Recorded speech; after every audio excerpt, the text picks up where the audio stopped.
Shalom Bapak Ibu Saudara yang dikasihi Tuhan. Seri pengajaran hari ini Senin 16 Agustus 2021 berjudul Jangan Menjadi Serupa Dunia. Berpuasa di padang gurun di mana tidak ada atau sulit dijumpai makanan adalah jauh lebih mudah daripada berpuasa di kota, di mana ada banyak makanan. Apalagi kalau berpuasa di tengah suasana pesta, itu pasti lebih sulit lagi. Saudara, itu sebenarnya merupakan gambaran betapa berat dan sukarnya orang percaya untuk tidak menjadi serupa dengan dunia, sementara mereka masih hidup di dunia. Tetapi memang itulah yang dikehendaki Allah bagi kita. Roma 12 ayat 2 jelas mengatakan, janganlah kamu menjadi serupa dengan dunia ini, tetapi berubahlah oleh pembaharuan budimu, sehingga kamu dapat membedakan manakah kehendak Allah, apa yang baik, yang berkenan kepada Allah, dan yang sempurna. Jelas sekali bukan? Dikatakan, janganlah kamu menjadi serupa dengan dunia. Padahal kita hidup di dunia.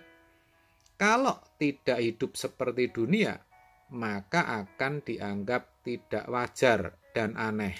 Kan begitu, saudara? Tetapi itu harus dilakukan. Kenapa?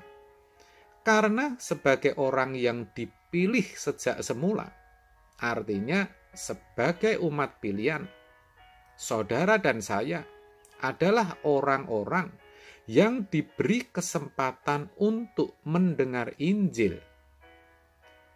Kita juga sudah ditentukan dari semula untuk menjadi serupa dengan Yesus. Roma 8 ayat 29.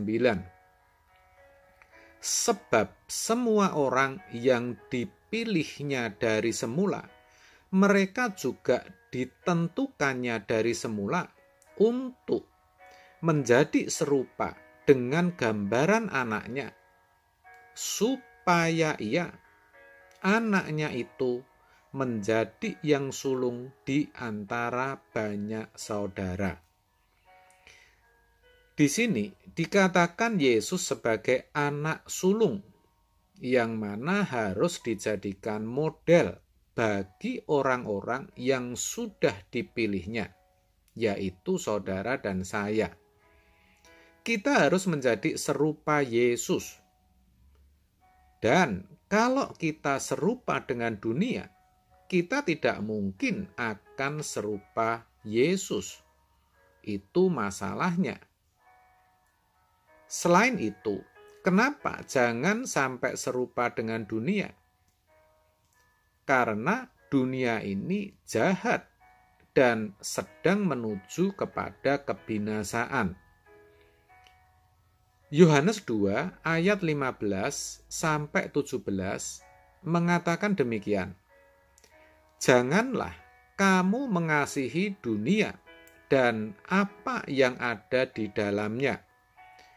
Jikalau orang mengasihi dunia, maka kasih akan Bapa tidak ada di dalam orang itu. Sebab semua yang ada di dalam dunia, yaitu keinginan daging dan keinginan mata, serta keangkuhan hidup, bukanlah berasal dari Bapa, melainkan dari dunia. Dan dunia ini sedang lenyap dengan keinginannya. Tetapi orang yang melakukan kehendak Allah tetap hidup untuk selama-lamanya. Jadi jelas, kalau mengasihi dunia itu artinya wajar menurut dunia, tetapi tidak wajar menurut Allah. Lah, banyak orang percaya tidak menyadari akan hal ini, sehingga kalau jujur, banyak bahkan hampir semua hidup dalam kewajaran anak dunia. Mereka berpikir hidup wajar itu tidak salah. Kalau cuma berbohong karena bisnis itu wajar, kata mereka.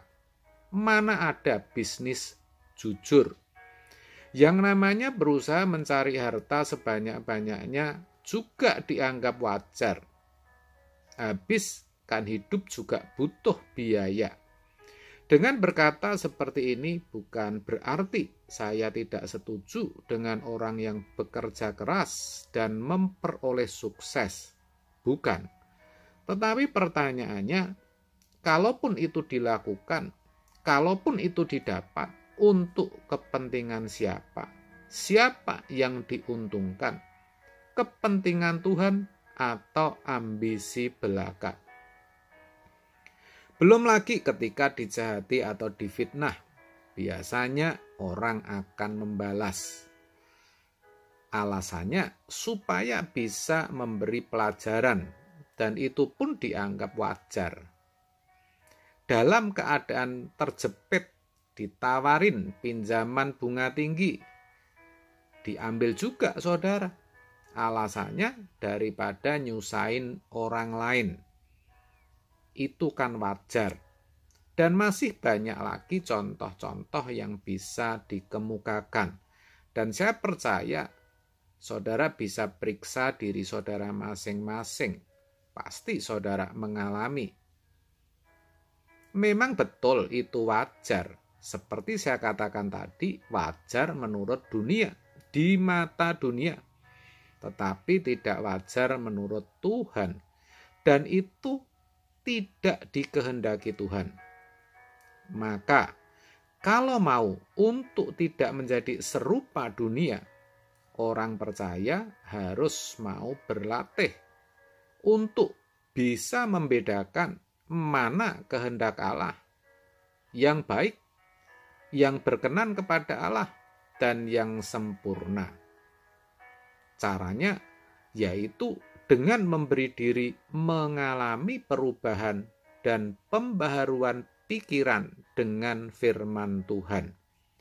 Seperti dituliskan dalam Roma 12 ayat 2 yang sudah kita baca di atas.